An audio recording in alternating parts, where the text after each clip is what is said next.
ਤੇ ਜਸਟ ਸਵੇਰ ਜਦੋਂ ਮੈਂ ਅਖਬਾਰ ਦੇਖੀ ਤੇ ਐਡੀ ਵੱਡੀ ਮੇਰੀ ਤਸਵੀਰ, ਮੇਰਾ ਖਿਆਲ ਹੈ ਹਾਫ ਅਖਬਾਰ ਦੇ ਵਿੱਚ ਉਹ ਹਾਫ ਪੇਜ ਦਾ ਪੂਰਾ ਐਡ ਉਹਨਾਂ ਨੇ ਲਗਵਾਇਆ, ਜਿਹਦੇ ਵਿੱਚ ਸਿਰਫ ਡਰਾਮੇ ਦਾ ਨਾਂ ਦੁਨੀਆ ਸ਼ੇਸ਼ ਕੀ ਕਤਾਲਾ ਘੁੰਗਰੂ ਗਿਰਾ ਸ਼ਰੀਫੋਂ ਮੇਂ, ਈਵਨ ਮੇਰਾ ਨਾਮ ਵੀ ਨਹੀਂ ਸੀ ਲਿਖਿਆ ਹੋਇਆ ਮੇਗਾ। ਤੇ ਮੈਂ ਜਦੋਂ ਸਵੇਰ ਉੱਠੀ ਤੇ ਬਸ ਫਿਰ ਉਸ ਤੋਂ ਬਾਅਦ ਫਿਰ ਕਤਾਲਾ ਕਤਾਲਾ ਹੀ ਹੋ ਗਈ।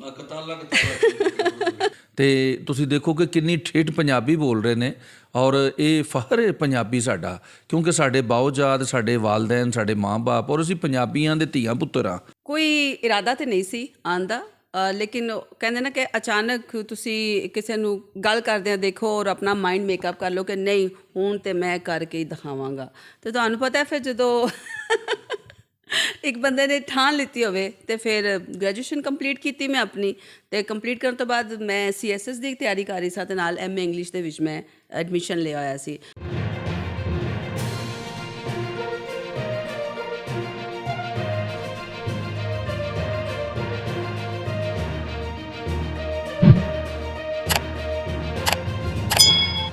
ਬਿਸਮਿल्लाह-र-रहमान-र-रहीम। नाजरीन, मैं सैकेंड पार्ट ਨਾਲ ਜਨਾਬ ਤੁਹਾਡੇ ਖਿਦਮਤ 'ਚ ਹਾਜ਼ਰ ਹਾਂ। ਮੇਗਾ ਜੀ ਮੇਰੇ ਨਾਲ ਨੇ, ਗੱਲਬਾਤ ਜਾਰੀ ਹੈ ਅਤੇ ਹੁਣ ਅਸੀਂ ਇਹਨਾਂ ਦੇ ਸ਼ੋਬਿਜ਼ ਦੀ ਜਿਹੜੀ ਜ਼ਿੰਦਗੀ ਹੈ ਉਸ ਹਵਾਲੇ ਨਾਲ ਗੱਲ ਕਰਾਂਗੇ ਕਿ ਸ਼ੋਬਿਜ਼ 'ਚ ਇਹਨਾਂ ਦਾ ਕਿਵੇਂ ਆਉਣ ਹੋਇਆ, ਫਿਰ ਕਾਮਯਾਬੀਆਂ ਦਾ ਸਫ਼ਰ ਕਿਵੇਂ, ਔਰ ਕਿਵੇਂ ਟਾਪ 'ਤੇ ਜਾ ਕੇ ਅਤੇ ਅੱਜ ਕੱਲ੍ਹ ਕੀ ਕਰ ਰਹੇ ਨੇ। ਇਹ ਸਾਰੀਆਂ ਗੱਲਾਂ ਮੇਗਾ ਜੀ ਦੀ ਜ਼ਿੰਦਗੀ ਦੇ ਹਵਾਲੇ ਨਾਲ, ਇਹਨਾਂ ਦੀ ਲਾਈਵ ਸਟੋਰੀ ਦੇ ਹਵਾਲੇ ਨਾਲ ਕਰਾਂਗੇ। ਅਤੇ ਆਓ ਗੱਲ ਕਰਨੇ ਆ। अस्सलाम वालेकुम ਜੀ ਵਾਲੇਕੁਮ ਸਲਾਮ, ਕੈਸੇ ਆਪ ਨਈਮ ਸਾਹਿਬ, ਠੀਕ ਹੈ? ਅਲਹਮਦੁਲਿਲਾ। ਅੱਛਾ ਮੇਗਾ ਜੀ, ਮੈਨੂੰ ਇਹ ਦੱਸੋ ਤੁਸੀਂ ਕਿ ਸ਼ੋਬਿਜ਼ 'ਚ ਕਿਵੇਂ ਆਉਣ ਹੋਇਆ? ਬਚਪਨ ਤੋਂ ਸ਼ੌਕ ਸੀ, ਵੱਡਿਆਂ ਹੋ ਕੇ ਕਿਸੇ ਨੂੰ ਫਾਲੋ ਕੀਤਾ, ਕੋਈ ਆਈਡੀਅਲ ਸੀ, ਕਿਵੇਂ ਹਸੀਨ ਤਫਾਕ ਹੋਇਆ?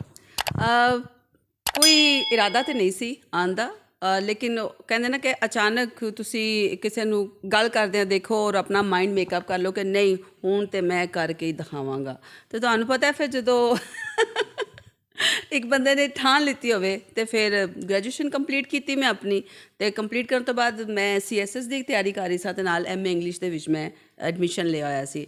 ਲੇਕਿਨ ਬਸ ਸਮ ਹੋਏ ਕਰੈਕਟਰ ਨੇ ਗੱਲ ਕਰ ਦਿੱਤੀ ਅਤੇ ਮੈਂ ਕਿਹਾ ਨਹੀਂ ਹੁਣ ਤਾਂ ਮੈਂ ਇਹੀ ਕਰਾਂਗੀ। ਲੋ ਜੀ, ਮੈਂ ਅਚਾਨਕ ਕਹਿ ਲਓ ਕਿ ਸ਼ੋਬਿਜ਼ ਇੰਡਸਟਰੀ ਜੁਆਇਨ ਕਰ ਲਈ, ਵਰਨਾ ਮੇਰਾ ਕੋਈ ਇਰਾਦਾ ਨਹੀਂ ਸੀ।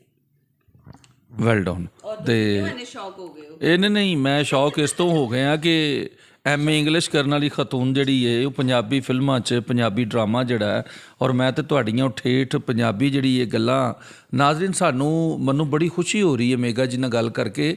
ਸਿਰਾਂ ਨਾਲ ਸਰਦਾਰੀਆਂ, ਔਰ ਇਹ ਜਿਹੜੀਆਂ ਗੱਲਾਂ ਨੇ, ਜਿਹੜੀਆਂ ਮਸਾਲਾਂ ਨੇ, ਇਹ ਪੰਜਾਬੀ ਦੀਆਂ ਠੇਠ ਗੱਲਾਂ ਨੇ।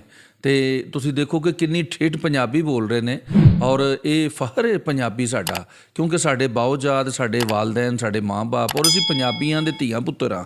ਅਤੇ ਸਾਨੂੰ ਪੰਜਾਬੀ ਆਉਣੀ ਚਾਹੀਦੀ ਹੈ, ਜਿੱਥੇ ਜ਼ਰੂਰਤ ਹੋਵੇ ਉੱਥੇ ਇੰਗਲਿਸ਼ ਦਾ ਵੀ ਤੜਕਾ ਲੱਗੇ, ਉਰਦੂ ਦਾ ਵੀ ਲੱਗੇ, ਲੇਕਿਨ ਪੰਜਾਬੀ ਜਿਹੜੀ ਹੈ ਸਾਡੀ ਪਹਿਚਾਣ ਹੈ, ਸਾਡੀ ਮਾਂ ਬੋਲੀ ਹੈ, ਅਤੇ ਇਹ ਬੜੀ ਖੁਸ਼ੀ ਦੀ ਗੱਲ ਹੈ। ਦੇਖੋ ਜੀ, ਸਭ ਤੋਂ ਪਹਿਲੇ ਇਹ ਮਾਂ ਬੋਲੀ, ਮਾਂ ਤੁਹਾਡੇ ਮੂੰਹ 'ਚ ਅਗਰ ਕੋਈ ਵਰਡ ਦਿੰਦੀ ਹੈ ਅਤੇ ਉਹ ਆਪਣੀ ਉਸ ਲੈਂਗੁਏਜ ਦਾ ਦਿੰਦੀ ਹੈ ਜਿਸ ਮੁਲਕ 'ਚ ਤੁਸੀਂ ਰਹਿੰਦੇ ਹੋ। ਅਤੇ ਮਾਂ ਤੋਂ ਬਾਅਦ ਇੱਕ ਮਾਂ ਬੋਲੀ ਹੋ ਗਈ, ਅਤੇ ਉਰਦੂ ਸਾਡੀ ਕੌਮੀ ਜ਼ੁਬਾਨ ਹੈ, ਉਹਨੂੰ ਤਾਂ ਤੁਸੀਂ ਹਰ ਜਗ੍ਹਾ 'ਤੇ ਹੀ ਕੈਰੀ ਕਰਨਾ ਹੈ, ਜਿਹੜਾ ਕਿ ਮੈਂ ਸਮਝਦੀ ਹਾਂ ਕਿ ਅਨਫੋਰਚੂਨੇਟਲੀ ਹੁਣ ਤਾਂ ਸ਼ਾਇਦ ਕਹਿ ਲਓ ਕਿ ਮਾਯੂਬ ਹੀ ਸਮਝਿਆ ਜਾਂਦਾ ਹੈ ਕਿ ਤੁਸੀਂ ਉਰਦੂ ਬੋਲ ਰਹੇ ਹੋ, ਇੰਗਲਿਸ਼ ਕਿਉਂ ਨਹੀਂ ਬੋਲ ਰਹੇ। ਈਵਨ ਸਾਡੇ ਜਿਹੜੇ ਥੋੜ੍ਹੀ ਐਲੀਟ ਕਲਾਸ ਕਹਿ ਲਓ, ਉਹ ਸ਼ਰਮ ਮਹਿਸੂਸ ਕਰਦੇ ਨੇ, ਅਤੇ ਮੈਂ ਉਹਨਾਂ ਵਾਸਤੇ ਜ਼ਰੂਰ ਪੈਗਾਮ ਦਿਆਂਗੀ ਕਿ English is just a language, ਕਿ ਤੁਸੀਂ ਹਰ ਜ਼ੁਬਾਨ ਸਿੱਖੋ ਤਾਂ ਕਿ ਤੁਹਾਨੂੰ ਸ਼ੌਰ ਆਵੇ, ਲੇਕਿਨ ਤੁਸੀਂ ਆਪਣੀ ਮਾਂ ਨੂੰ ਨਹੀਂ ਛੱਡ ਸਕਦੇ, ਤੁਸੀਂ ਆਪਣੇ ਘਰ ਨੂੰ ਨਹੀਂ ਛੱਡ ਸਕਦੇ। ਜੀ, ਮੈਂ ਗੁਰਦਾਸ ਮਾਨ ਦਾ ਇੱਕ ਗੀਤ ਸੀ ਅਤੇ ਉਹਦੇ 'ਚ ਇੱਕ ਬੋਲ ਸੀ ਕਿ ਹਰ ਬੋਲੀ ਸਿੱਖੋ, ਸਿੱਖਣੀ ਵੀ ਚਾਹੀਦੀ, ਘਰ ਪੱਕੀ ਛੱਡ ਕੇ ਕੱਚੀ ਨਹੀਂ ਖਾਈਦੀ। ਹਾਂਜੀ, ਅਤੇ ਆਪਣੀ ਬੋਲੀ ਬੋਲਣੀ ਚਾਹੀਦੀ ਹੈ, ਅਤੇ ਜਿੱਥੇ ਜ਼ਰੂਰਤ ਹੋਵੇ ਉੱਥੇ ਸਾਰੀਆਂ ਬੋਲੀਆਂ ਬੋਲੋ।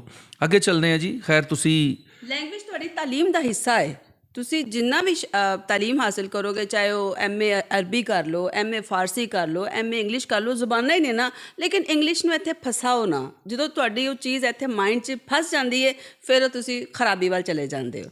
ਤੁਸੀਂ ਸਿੱਖੋ, ਬੋਲੋ, ਗਲਤ ਬੋਲੋ, ਫਿਰ ਸਹੀ ਬੋਲੋ, ਫਿਰ ਗਲਤ ਬੋਲੋ, ਫਿਰ ਸਹੀ ਬੋਲੋ। ਇੱਕ ਇਮਤਿਹਾਨ ਹੈ ਔਰ ਇਨਸਾਨ ਸਾਰੀ ਜ਼ਿੰਦਗੀ ਦਿੰਦਾ ਰਹਿੰਦਾ ਹੈ। ਅੱਛਾ, ਫਿਰ ਤੁਸੀਂ ਕਿਸ ਤਰ੍ਹਾਂ ਆਗਾਜ਼ ਹੋਇਆ ਜੀ ਸ਼ੋਬਿਜ਼ ਦਾ? ਕੋਈ ਫਿਲਮ ਕੀਤੀ, ਡਰਾਮਾ ਕੀਤਾ, ਕਿਸ ਤਰ੍ਹਾਂ, ਪਹਿਲਾ ਕਿਹੜਾ ਸਟੈਪ ਸੀ? ਜੀ, ਬੜੀ ਸਟਰਗਲ ਕੀਤੀ ਸਟਾਰਟ ਦੇ ਵਿੱਚ, ਕਿਉਂਕਿ ਜ਼ਾਹਿਰੀ ਗੱਲ ਹੈ ਮੇਰਾ ਏਮ ਨਹੀਂ ਸੀ ਨਾ, ਅਤੇ ਮੈਂ ਕਿਸੇ ਨੂੰ ਫੋਕਸ ਕੀਤਾ ਹੋਇਆ ਸੀ ਕਿ ਮੈਂ ਇਸ ਮਤਲਬ ਟਾਰਗੇਟ 'ਤੇ ਜਾਣਾ ਹੈ। ਸੋ ਫਿਲਮ ਇੰਡਸਟਰੀ ਦੇ ਵਿੱਚ ਬਹੁਤ ਜ਼ਿਆਦਾ ਹੱਥ ਪੈਰ ਮਾਰੇ, ਜਿਹਦੇ 'ਚ ਮੇਰਾ ਬਹੁਤ ਸਾਰਾ ਸਾਥ ਵੀ ਦਿੱਤਾ। ਮੈਡਮ ਸੰਗੀਤਾ ਜੀ ਨੇ ਸਭ ਤੋਂ ਪਹਿਲੇ ਮੈਨੂੰ ਇੰਟਰੋਡਿਊਸ ਕਰਵਾਇਆ। ਜੀਤ ਮੇਰੀ ਪਹਿਲੀ ਫਿਲਮ ਸੀ। ਉਸ ਤੋਂ ਬਾਅਦ ਇੱਕ ਕਾਮਯਾਬੀ ਦਾ ਕਹਿ ਲਓ ਕਿ ਇੱਕ ਸਿਲਸਿਲਾ ਜੀਤ ਦਾ ਸ਼ੁਰੂ ਹੋ ਗਿਆ, ਅਤੇ ਫਿਰ ਸੈਯਦ ਨੂਰ ਸਾਹਿਬ, ਪਰਵੇਜ਼ ਰਾਣਾ ਸਾਹਿਬ, ਨਾਸਰ ਅਦੀਬ ਸਾਹਿਬ, ਸਭ ਦੇ ਨਾਲ ਕੰਮ ਕੀਤਾ। ਫਿਰ ਟੈਲੀਵਿਜ਼ਨ ਦੀ ਤਰਫ ਆ ਗਈ। ਉੱਥੇ ਮੈਨੂੰ ਮੁਸ਼ਤਾਕ ਚੌਧਰੀ ਸਾਹਿਬ ਨੇ ਡਰਾਮਾ ਸੀਰੀਅਲ ਪੰਜਾਬੀ ਹੂਕ ਦੇ ਵਿੱਚ ਮੁਤਾਰਫ ਕਰਵਾਇਆ। ਉਹਨਾਂ ਦਾ ਤਾਲੁਕ ਵੀ ਗੁਜਰਾਤ ਤੋਂ ਹੀ ਸੀ। ਹਾਂਜੀ, ਗੱਲ ਅਸੀਂ ਇੱਥੇ ਸਟਾਪ ਕਰਨੇ ਆ ਜੀ। ਮੁਸ਼ਤਾਕ ਚੌਧਰੀ ਸਾਹਿਬ ਦਾ ਜ਼ਿਕਰ ਹੋ ਗਿਆ, ਔਰ ਬੜੇ ਬੜੇ ਨਾਮਵਰ ਇਹ ਜਲਾਲਪੁਰ ਜੱਟਾਂ ਦੇ ਕਿਹੜੇ ਸਨ, ਰਫੀਕ ਤਾਰੜ ਸਾਹਿਬ, ਉਹਨਾਂ ਦਾ ਤਲਕ ਵੀ ਜਲਾਲਪੁਰ ਜੱਟਾਂ ਗੁਜਰਾਤ ਨਾਲ ਸੀ। ਔਰ ਮੁਸ਼ਤਾਕ ਚੌਧਰੀ ਸਾਹਿਬ ਜਿਹੜੇ ਨੇ ਜੀ, ਇਹ ਲਾਲਾ ਮੂਸਾ ਇੱਕ ਛੋਟਾ ਜਿਹਾ ਪਿੰਡ ਹੈ ਗੰਜਾ, ਉਹ ਗੰਜੇ ਤੋਂ ਜਨਾਬ ਬਿਲੋਂਗ ਕਰਦੇ ਨੇ।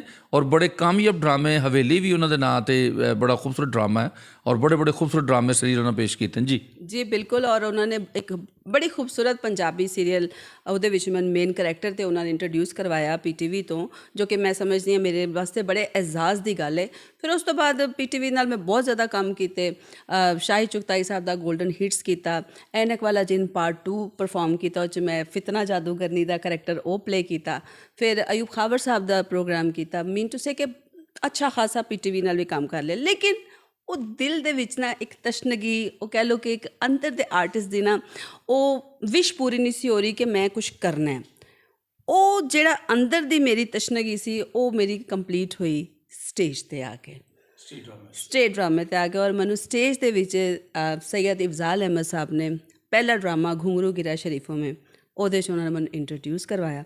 ਔਰ ਬਸ ਫਿਰ ਕਹਿ ਲਓ ਕਿ ਪਿੱਛੇ ਮੁੜ ਕੇ ਹੀ ਨਹੀਂ ਦੇਖਿਆ, ਫਿਰ ਸਿਰਫ ਡਰਾਮਾ ਹੀ ਕੀਤਾ। ਫਿਰ ਜਸਟ 9 ਵਜੇ ਤੋਂ ਬਾਅਦ ਵੇਟ ਹੁੰਦਾ ਸੀ ਕਿ ਮੈਂ ਜਾਣਾ ਔਰ ਮੈਂ ਡਰਾਮਾ ਕਰਨਾ ਹੈ। ਔਰ ਉਹ ਡਰਾਮਾ ਮੇਰੀ ਵਜ੍ਹਾ ਪਹਿਚਾਨ ਬਣਿਆ, ਵਜ੍ਹਾ ਸ਼ੋਹਰਤ ਬਣਿਆ, ਜਿਹਦੇ ਤੋਂ ਮੈਨੂੰ ਇਫਜ਼ਾਲ ਸਾਹਿਬ ਨੇ ਦੁਨੀਆ ਸਟੇਜ ਕੀ ਕਤਾਲਾ ਦਾ ਖਿਤਾਬ ਦਿੱਤਾ। ਔਰ ਬਹੁਤ ਸਾਰੇ ਉਸ ਦੌਰ ਦੇ ਸੁਪਰ ਡੁਪਰ ਹਿੱਟ ਆਰਟਿਸਟਾਂ ਦੇ ਪੇਟ ਦੇ ਵਿੱਚ ਦਰਦ ਵੀ ਉੱਠਿਆ ਕਿ ਇਫਜ਼ਾਲ ਸਾਹਿਬ ਤੁਸੀਂ ਕੱਲ੍ਹ ਦੀ ਕੁੜੀ ਨੂੰ ਲਿਆ ਕੇ ਸਾਡੇ ਸਿਰ 'ਤੇ ਸਵਾਰ ਕਰ ਦਿੱਤਾ ਹੈ। ਇਹ ਤਾਂ ਕੋਈ ਗੱਲ ਨਾ ਹੋਈ, ਨਾ ਤੁਸੀਂ ਸਾਡਾ ਨਾਂ ਦਿੱਤਾ ਕਾਸਟ ਦੇ ਵਿੱਚ, ਨਾ ਤੁਸੀਂ ਸਾਡੀ ਫੋਟੋ ਦਿੱਤੀ ਹੈ। ਗੋਈ ਸਾਹਿਬ ਬਹਿ ਕੇ ਪਿੱਛੇ ਹੱਸ ਰਹੇ ਨੇ, ਕਿਉਂਕਿ ਉਹਨਾਂ ਨੂੰ ਉਹ ਫੀਲਿੰਗ ਯਾਦ ਆ ਰਹੀ ਜੋ ਉੱਥੇ ਫਿਲਮਾਂ ਚੱਲੀਆਂ ਸਨ। ਅਤੇ ਉਹਨਾਂ ਨੇ ਕਿਹਾ ਮੈਂ ਜੋ ਫੈਸਲਾ ਕਰ ਰਿਹਾ ਉਹੀ ਹੋਣਾ। ਅਤੇ ਜਸਟ ਸੁਬਾਹ ਜਦੋਂ ਮੈਂ ਅਖਬਾਰ ਦੇਖੀ ਅਤੇ ਐਡੀ ਵੱਡੀ ਮੇਰੀ ਤਸਵੀਰ, ਮੇਰਾ ਖਿਆਲ ਹੈ ਹਾਫ ਅਖਬਾਰ ਦੇ ਵਿੱਚ ਹਾਫ ਪੇਜ ਦਾ ਪੂਰਾ ਐਡ ਉਹਨਾਂ ਨੇ ਲਗਵਾਇਆ, ਜਿਹਦੇ ਵਿੱਚ ਸਿਰਫ ਡਰਾਮੇ ਦਾ ਨਾਂ ਦੁਨੀਆ ਸਟੇਜ ਕੀ ਕਤਾਲਾ ਘੁੰਗਰੂ ਗਿਰਾ ਸ਼ਰੀਫੋਂ ਮੇਂ, ਈਵਨ ਮੇਰਾ ਨਾਮ ਵੀ ਨਹੀਂ ਸੀ ਲਿਖਿਆ ਹੋਇਆ ਮੇਗਾ। ਅਤੇ ਮੈਂ ਜਦੋਂ ਸੁਬਾਹ ਉੱਠੀ ਅਤੇ ਬਸ ਫਿਰ ਉਸ ਤੋਂ ਬਾਅਦ ਫਿਰ ਕਤਾਲਾ ਕਤਾਲਾ ਹੀ ਹੋ ਗਈ। ਅਤੇ ਬਸ ਇੱਕ ਮੂਮੈਂਟ ਹੁੰਦਾ ਉਹ ਕਾਮਯਾਬੀ ਦਾ, ਫਤਿਹ ਦਾ। ਔਰ ਮੈਂ ਬੜੇ ਭਰਮ ਨਾਲ ਕਹਿੰਦੀ ਹਾਂ ਕਿ ਮੈਨੂੰ ਜਿਹੜਾ ਸ਼ੋਹਰਤ ਜੋ ਮੈਂ ਚਾਹ ਰਹੀ ਸਾਂ, ਉਹ ਮੈਨੂੰ ਡਰਾਮੇ ਤੋਂ ਮਿਲੀ, ਸਟੇਜ ਡਰਾਮੇ ਤੋਂ ਮਿਲੀ। ਔਰ ਮੇਰਾ ਜਿਹੜਾ ਰਕਸ ਸੀ, ਉਹਦੇ ਤੋਂ ਮੈਨੂੰ ਦੁਨੀਆ ਸਟੇਜ ਕੇ ਕਤਾਲਾ ਦਾ ਖਿਤਾਬ ਦਿੱਤਾ ਸੀ ਇਫਜ਼ਾਲ ਅਹਿਮਦ ਸਾਹਿਬ ਨੇ। ਔਰ ਮੇਰੇ ਬਹੁਤ ਹੀ 2-3 ਐਸੇ ਡਿਫਿਕਲਟ परफॉर्मेंस ਦੇ स्टेप्स हैं ਜਿਹੜੇ लोग ਅੱਜ भी मन कहते हैं कि मेघा जी वो स्टेप आपके अलावा आज तक कोई कर नहीं सका, और अगर किया भी है तो वैसा हो नहीं सका। तो वो मेरी वजह शोहरत बन गया। मैं घुटनों पर राउंड लेती थी। ਜੀ ਤੁਹਾਡਾ ਗੱਲ ਕੱਟੀ ਜਾਂਦੀ ਇਹਨੂੰ ਜਾਰੀ ਰੱਖਾਂਗੇ ਅਸੀਂ। ਤੁਹਾਡਾ ਡਾਂਸ ਕਿਹਦੇ ਕੋਲੋਂ ਤੁਸੀਂ ਡਾਂਸ ਸਿੱਖਿਆ, ਉਸਤਾਦ ਕੌਣ ਸੀ ਤੁਹਾਡਾ? बेसिकली तो नईम साहब ये गॉड गिफ्टेड है। ठीक है, पहली बात ये गॉड गिफ्टेड है क्योंकि मुझे आमद होती थी, और उस ड्रामे के जिसकी मैं बात कर रही हूँ उसमें तो मेरा कोई उस्ताद नहीं था। वो उन्होंने कहा कि आप करो, आप मेघा आप परफॉर्म करो, जो आपका दिल करता है आप करो। तो ये भी कुदरत, एक देखे ना अल्लाह की कुदरत है कि वो उस वक्त ऐसी आमद मुझसे होगी जो मेरी वजह शोहरत बन गई। और मैंने वो जो मेरा सिग्नेचर स्टेप था वो मैंने ऑन द स्पॉट गाने में किया, ना उससे पहले कभी किया था ना सोचा था। वो उस गाने का एक म्यूज़िक एक ऐसा था कि वो मैंने कहा कि मैंने अब ये करना है। मैं पता नहीं, अब वो स्पीड तो खैर नहीं मेयर में कर सकती, मैं ऐसे चक्कर लेती लेती लेती लेती लेती मैं सीधा नीचे बैठी हूँ और मैंने घुटनों पर वो राउंड लेने शुरू कर दिए। तो वो हो गया बाकायदा। जो आप कह लें कि जो उस्ताद हैं, सबसे पहले तो मैं नाम लूँगी पप्पू साहब और खानू साहब के वालिद साहब का, अकबर साहब का। उनकी मैं गंडाबाद शागिर्द हुई। फिर उनके अल्लाह ताला उनको जन्नत में जगह दें। फिर उसके बाद मैं लियाकत साहब मेरे टीचर थे, लियाकत चौधरी साहब। फिर मैंने स्टेज पे बहुत सारा काम इजाज़ सम्राट के साथ किया। उसके बाद फिर मैंने बहुत सारा काम किया अशरफ शाही साहब के साथ मूवीज़ का। और फिर जो स्टेज पर मैंने बहुत सारा काम किया वो वकास और ज़िशान अली जानू के साथ किया। ਨਾਜ਼ਰੀਨ ਮੈਂ ਤੁਹਾਨੂੰ ਦੱਸਦਾ ਚੱਲਾਂ ਜੀ, ਜਿਹੜਾ ਗੰਢਾ ਬੰਨ ਸ਼ਾਗਿਰਦ ਹੁੰਦਾ ਜੀ, ਗੰਢਾ ਬੰਦ ਸ਼ਾਗਿਰਦ ਜਿਹਨੂੰ ਉਸਤਾਦ ਆਪਣੇ ਹੱਥ ਨਾਲ ਉਹਦੇ ਗੁੱਟ ਤੇ ਧਾਗਾ ਬੰਨਦਾ, ਇੱਕ ਰਸਮ ਜਿਹੜੀ ਅਦਾ ਕੀਤੀ ਜਾਂਦੀ ਏ ਉਸਤਾਦੀ ਸ਼ਾਗਿਰਦੀ ਦੀ। ਉੱਥੇ ਕੋਈ ਸ਼ਿਰਨੀ ਵੀ ਹੁੰਦੀ ਏ, ਸਵੀਟ ਦੀ ਸੂਰਤ 'ਚ ਹੋ ਜੇ ਜਿਸ ਤਰ੍ਹਾਂ ਵੀ, ਔਰ ਉਸਤਾਦ ਨੂੰ ਪਤਾ ਹੁੰਦਾ ਕਿ ਮੇਰਾ ਫਲਾਂ ਸ਼ਾਗਿਰਦ ਏ। ਮਤਲਬ ਇੱਥੇ ਪ੍ਰਾਈਵੇਟ ਸ਼ਾਗਿਰਦ ਬੜੇ ਹੁੰਦੇ ਨੇ ਨਾ, ਅਤੇ ਉਹ ਜਦੋਂ ਤਫਸੀਲ 'ਚ ਜਾਓ ਤਾਂ ਪਤਾ ਲੱਗਦਾ, ਕਹਿੰਦੇ ਨਹੀਂ ਮੈਂ ਸ਼ੁਰੂ ਤੋਂ ਉਹਨੂੰ ਉਸਤਾਦ ਮੰਨਦਾ ਸਾਂ। ਯਾਨੀ ਕੋਈ ਐਸਾ ਨਹੀਂ, ਇਹ ਬਕਾਇਦਾ ਸ਼ਾਗਿਰਦ ਹੋਏ, ਮਤਲਬ ਜਿਨ੍ਹਾਂ ਆਪਣੇ ਉਸਤਾਦਾਂ ਦਾ ਮਤਲਬ ਉਹ ਦੱਸ ਰਹੇ ਨੇ, ਉਹਨਾਂ ਦੇ ਬਕਾਇਦਾ ਸ਼ਾਗਿਰਦ ਹੋਏ।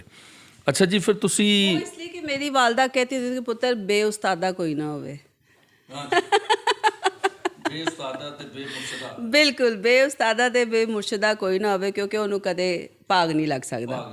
तो इसमें मैं अपनी वालदा को बहुत सारा क्रेडिट देती हूँ कि आज अगर मैं जिस मकाम पर हूँ और जो लोग मुझे कहते हैं कि मेघा जी आपने एक मुनफरिद नाम बनाया है फील्ड में रहते हुए, तो मैं समझती हूँ कि इसमें बहुत सारा जो कह लें कि क्रेडिट है गोज़ टू माई मदर। ਅੱਛਾ ਜੀ, ਤੁਹਾਡੀ ਬੜੀ ਖੁਸ਼ਨਸੀਬੀ ਹੈ ਕਿ ਤਮਾਸੀਲ ਦੇ ਜਿੰਨੇ ਸੁਪਰ ਹਿੱਟ ਡਰਾਮੇ ਨੇ ਅਤੇ ਉਹ ਸਾਰੇ ਹੀ ਤੁਹਾਡੇ ਹਿੱਸੇ 'ਚ ਆਏ ਔਰ ਤੁਸੀਂ ਉਹਦੇ 'ਚ ਲੀਡਿੰਗ ਰੋਲ ਕੀਤਾ। ਔਰ ਅਗਰ ਉਹਨਾਂ ਦੀ ਮੈਂ ਸਮਝਣਾ ਕਿ ਅੱਜ ਅਗਰ ਰਿਕਾਰਡ ਹੋਏ ਹੁੰਦੇ ਵੀਡੀਓ ਤੇ ਮੇਰਾ ਖਿਆਲ ਹੈ ਕਿ ਅਗਲੇ 100-200 ਸਾਲ ਤੱਕ ਉਹ ਯਾਦ ਰੱਖੇ ਜਾਂਦੇ। बेसिकली इफ़ज़ाल साहब ने जो भी ड्रामा किया वो तारीख़ बन गया।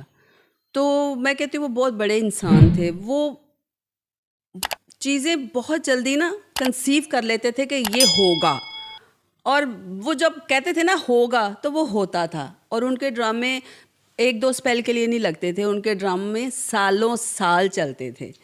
तो मैं ये समझती हूँ कि he was the one man show के जो थिएटर की दुनिया में जिन्होंने एक ऐसे हिस्टोरिकल प्लेस बना दिया। तमासील की मैं आपको बात बता रही हूँ, वो और किसी के क्रेडिट में आ नहीं सकते। तो मैं समझती हूँ कि मेरी तो ये खुशकिस्मती है कि मैंने ऐसे लोगों में स्टार्ट लिया जो कि मतलब कि इस तरह की शोहरत रखने वाले थे कि जिनके नाम से, जिनके काम से दुनिया उनकी इस कदर रिस्पेक्ट करती है कि उन जैसा ना कोई था, ना है और ना कोई आएगा।